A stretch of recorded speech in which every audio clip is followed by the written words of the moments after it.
Kasih diberi tantangan oleh Balwan untuk membawa 2 kendi sambil berlari tanpa menumpahkan setetes pun. Jika Kasih dapat melakukannya, maka dia berjanji akan membebaskan semua penduduk desa dan akan memberikan pasokan air. Mendengar ungkapan itu, Kasih pun melakukannya. Namun saat sudah di ujung jalan, tiba-tiba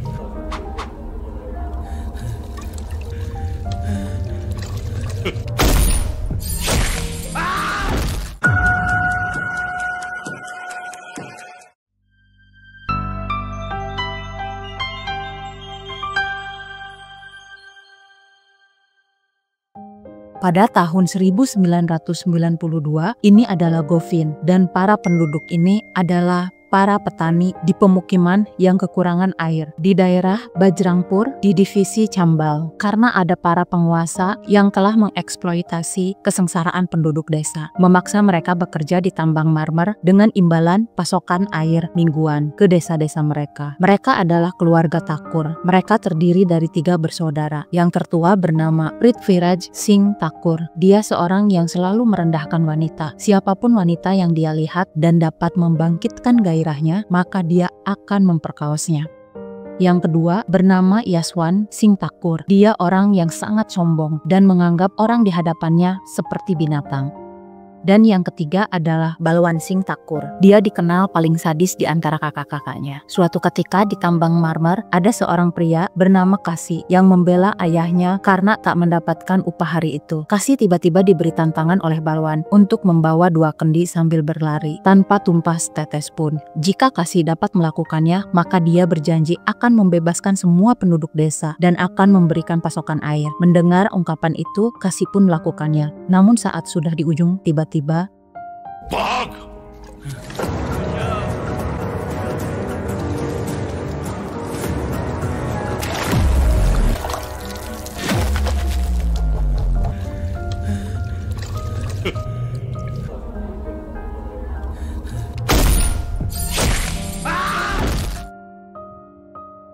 suatu hari seorang gadis bernama Payal menemukan koran di atas batu marmer yang menimpa Kasih. Di sana dia melihat adanya seorang insinyur bernama Pak Sitaram, pejabat atau layanan teknik India.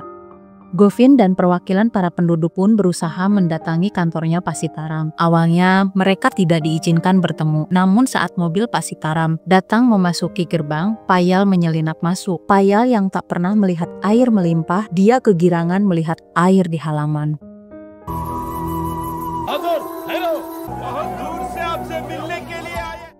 Dari sanalah akhirnya Govin dan para penduduk berhasil mengungkapkan keresahan mereka untuk mencari solusi krisis air di desanya. Mereka menyadari bahwa bendungan dapat dibangun untuk mengairi ladang mereka, tetapi tambang ilegal milik keluarga Thakur menjadi penghalang bagi proyek tersebut.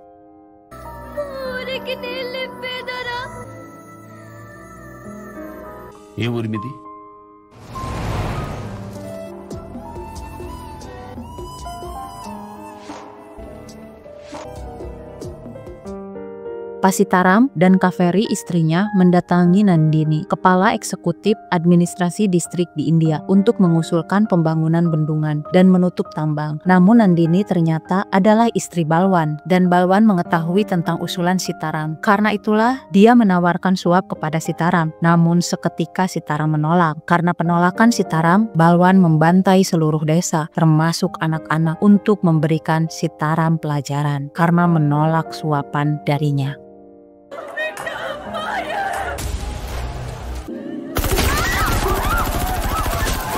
गांव को जला दो।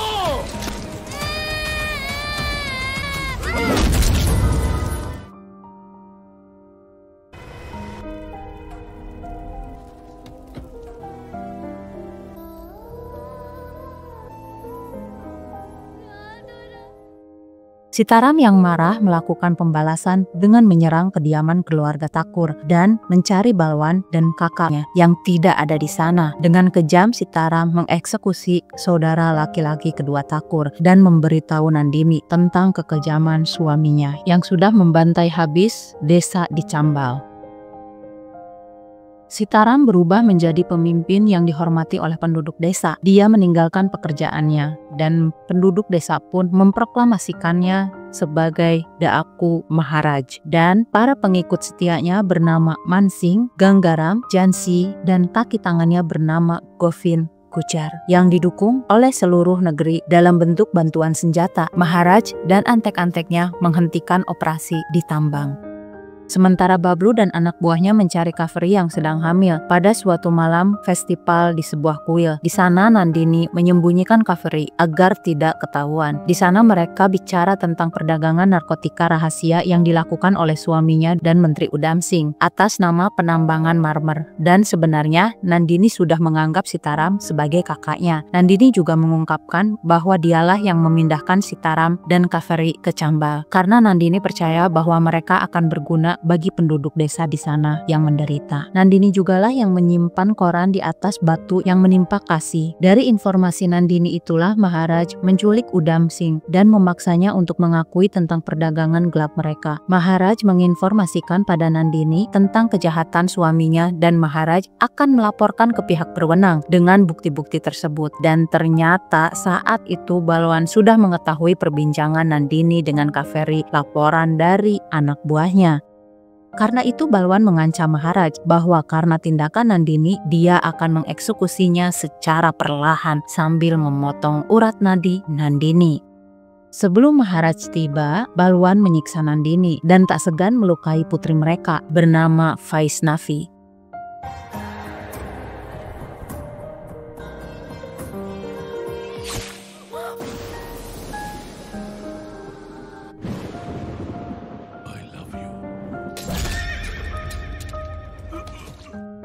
Saat Maharaj tiba, mereka pun sempat baku hantam. Namun akhirnya Balwan dan Bablu berhasil melarikan diri bersamaan dengan datangnya segerombolan penduduk desa yang menyerang istana keluarga Thakur.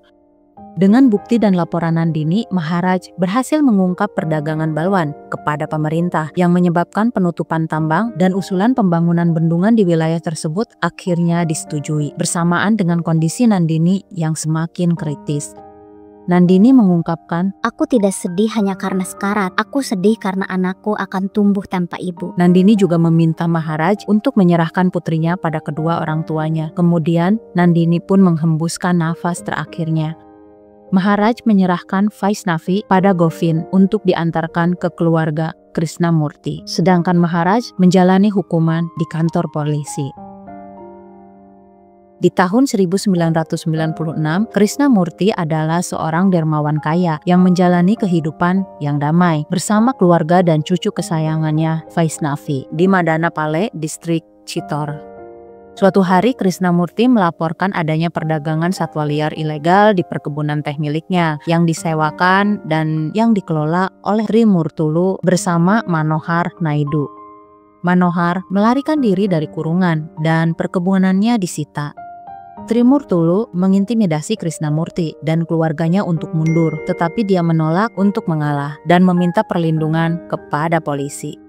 Di sisi lain, ini adalah Govind Gujar, kepercayaannya Maharaj, yang berpura-pura menjadi pelayan Krishnamurti untuk memantau keadaan Vaishnavi. Karena keluarga Krishnamurti terintimidasi dan kondisi Vaishnavi terancam, dia memberitahu Maharaj yang sedang menjalani hukuman di sebuah penjara di Bhopal tentang kesulitan yang dialami keluarga Krishnamurti yang mengancam Vaishnavi. Maharaj pun berhasil melarikan diri dengan bantuan para antek-anteknya dan bergabung dengan keluarga Krishnamurti sebagai supir baru mereka dengan nama samaran Nanaji untuk melindungi Vaishnavi dan membangun hubungan baik dengannya. Maharaj mengancam Manohar lebih jauh dan memaksanya untuk menyerahkan diri ke polisi.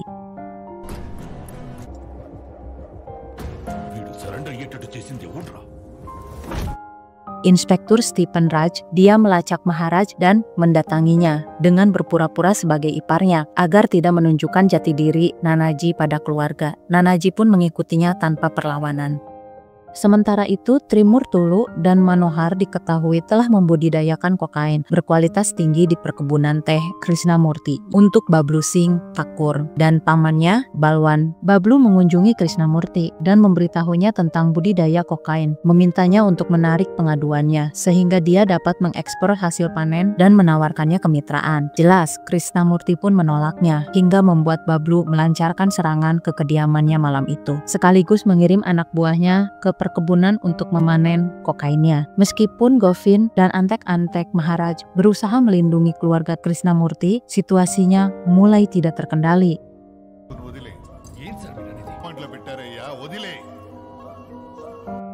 Di sisi lain, Maharaj datang menyelamatkan keluarga Krishnamurti.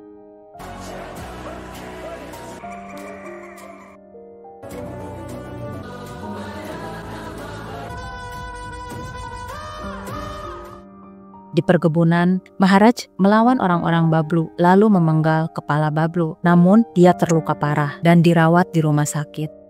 Karena merasa rancu, Krishnamurti pun bertanya pada Govind tentang siapakah Maharaj itu. Govind pun menceritakan asal-usul Maharaj.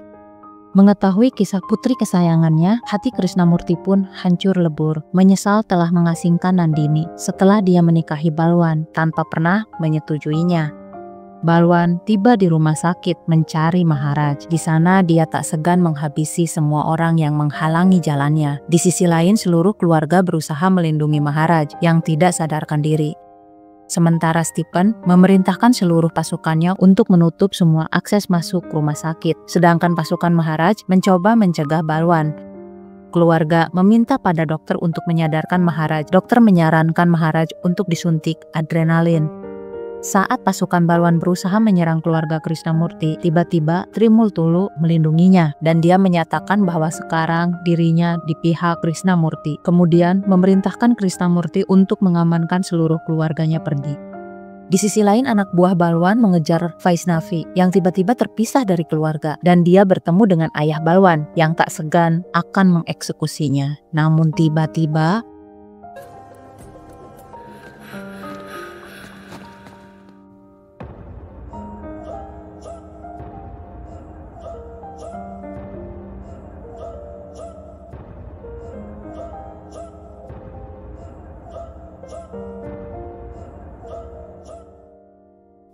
Maharaj sadar kembali, di mana dia akhirnya mengeksekusi Balwan dan berhasil menyelamatkan Vaishnavi. Bertahun-tahun kemudian, Maharaj dibebaskan dari penjara. Kedatangannya disambut hangat oleh Kaveri, putranya, dan seluruh penduduk. Kemudian, mereka meresmikan bendungan yang telah dibangun atas nama Nandini. Dan film pun selesai. Sampai jumpa di film berikutnya. Aku pamit, bye-bye.